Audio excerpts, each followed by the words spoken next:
Hello. Hi.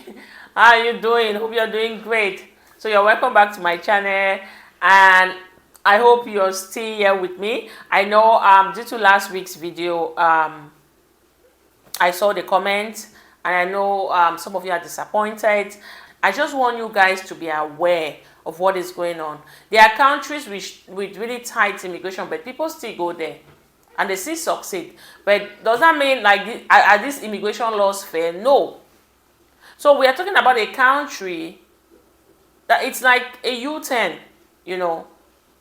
Unemployment, yes, with Finnish language difficulties, yes, but this new tight and strict immigration laws is new in Finland. It's something I should talk about more often so that when you're coming, you're aware. I'm not saying you shouldn't. I just want you to be aware and you make your decision. At the end of the day, the decision is all yours. Okay, so today's a continuation of last week's video. If you are new here, I'm just going to tell you, Finland is planning to adopt this really strict and tight immigration policy or laws. And in Finland, before they publish a proposal, there's 99% they will implement it. Remember when I talked about they giving 4 years straight or 3 years straight to international students? I talked about it and I said this is a proposal, but there's a high possibility that they'll implement it. It was implemented. So that's Finland for you. Now, if you go to Migri's website, they have updated it in Finnish. All right, that your residence permit can be revoked if you are unemployed for 3 months. It's less than a week and it's updated. So what are you talking about? This is 99. There is 99% chance that this thing they are gonna implement it.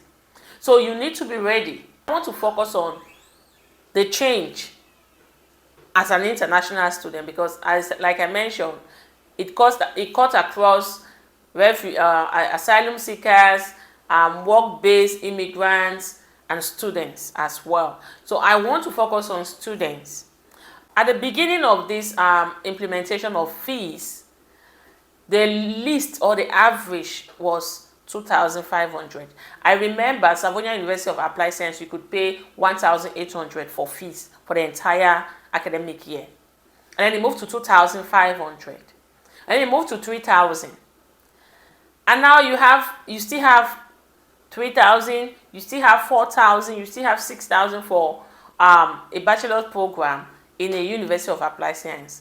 Now, according to this new policy or the proposal, they want to increase the fees to, like, the average should be 8,000 euros. So which means if the average is 8,000 euros, so what would be like, maybe you can pay fees 15,000 in Finland and more. That's a huge change. That's a big change. So, for example, you pay 8,000 euros to come study a bachelor program. And after that bachelor program, I just want to explain the road that, like, the journey so far and how you can go through this. So you pay 8,000 euros per academic year. You have 3.5 years to complete your program, or you have 3 years at least to complete your program. So 8,000 times 3, you do the math. And you need to cater for your day-to-day expenses, your house rent, your phone bills, feeding, and other things. And you're supposed to send money back on that and other. I don't want to include that yet. All right, so you have the ability to work part-time, but how much do you earn per month from this part-time job? That's a question mark. Will you be able to pay your fees 8,000 euros? Will you be able to pay your rent every month? Will you be able to take care of your day-to-day expenses from the part-time job? Okay, that's reality. And now, after your studies, it's either you get a job that pays 40,000 euros per year for you to be able to apply for a permanent residence after 4 years. So the first option is immediately after your studies, you get a job. Let's say you've spent 3.5 years or 4 years in school. So you get a job of 40,000 euros a year. That means you're earning about 3,500 euros a month.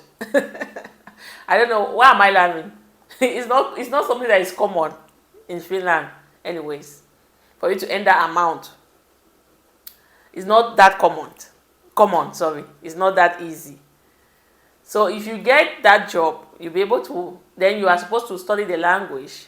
You write the test and pass the test, and then you can apply for a permanent residence permit. Now, the second route or way or means by which you can get this permanent residence is after your studies, you look for a job and you are able to stay in that job for two years straight. And then you'll be able to write the Finnish language test, you pass it, and that's when you can apply after 6 years, now not 4. So you get the difference. Now I'm looking at a student who wants to come here with a wife, like the family. There is nothing that you have a permanent residence, your wife also gets it. No. So now you're struggling and your wife also will need to do the same. You have your kids, you are applying for your children. So you need to have a job when applying for your children as well. So like this is something that is totally, completely different from what we have now. So why shouldn't people talk about this? It is not like a little adjustment. It's a complete change. And this change comes with like a lot of like it will be so challenging. Because now let me explain how it is now. It's possible for you to be unemployed for 3 months, 4 months, and you are trying to navigate from, one job, part-time jobs, and just trying to pay your bills.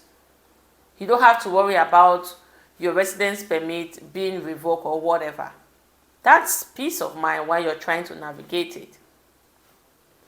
You are able to get a 6 months contract and just work, and maybe you have a 1-year contract and you want to apply for a permanent residence. Fine, you can apply. That's how it is here.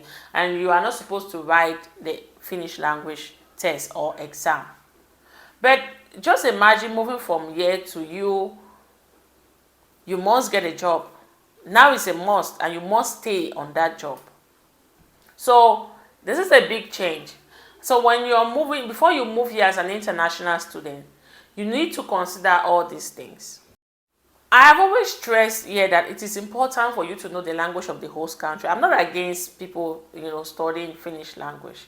But when you attach it to a permanent resident and for someone to have a 2 years contract and also live here for 6 years, that makes it like it's really difficult. I'm not against people studying the language. But I'm against this employment issue being tied with the language and increasing the number of years you're supposed to live here to have a permanent, to become a permanent resident. So it doesn't really make sense, whether you like it or not. It doesn't. And you can't compare Canada and Finland. There's no way. Canada is far when it comes to immigration. They make use of international students. Their fees, it's high, but there is a 90% chance of you getting a good job after graduation. You don't have the language barrier for some of us that are coming from English-speaking countries. You writing an international English language test is not like a big deal. It's not a strange language. You don't need to study English for 2 years before you take the international English language test. But it's possible for you to study. I was speaking with someone from China. She had studied Finnish for 8 good years. She's still studying it. So we are not talking about something that is Like, oh, this is easy, you're just trying to scare people. No. When I was in the university, I studied Finnish. Right? After graduation, like everything gone. You need to have a job. You need to study language for years. People, I have friends, I have people around me that speaks Finnish. But they'll still tell me it's still challenging in their job. And these are people who have studied Finnish for like 8 years or more. I am telling you from my own experience, and not just my own experience, for the things I see, for how I see people struggle here. It is not easy. You may want to come, but you need to be aware. You have to put in extra effort, especially when it comes to the employment part of it. It's not easy to get a job here. It's not. It's not easy. It's not. There are people who can even speak at least some level, but they still find it difficult to get a job. So that's how bad it is. I'm not trying to scare you. People survive here even without speaking the language. I don't speak Finnish. I can say one or two things I understand, but I can't boast that I speak good Finnish. But we're navigating our way. But that doesn't mean I should say it's easy. No.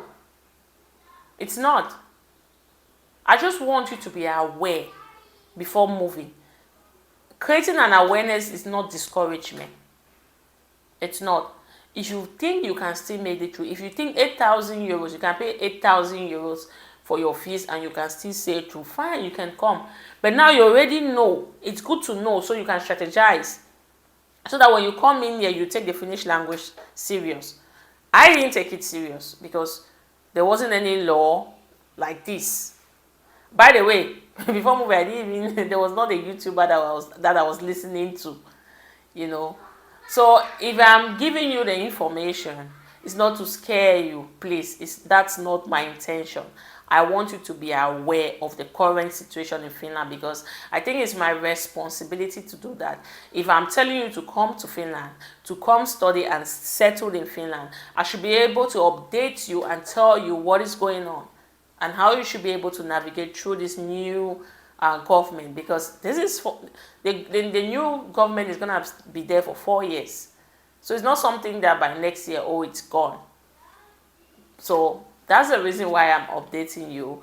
It's not like I'm scaring you. I don't want you to come study in Finland. I don't want you to move study abroad. Can I even make that decision for you? It's your decision.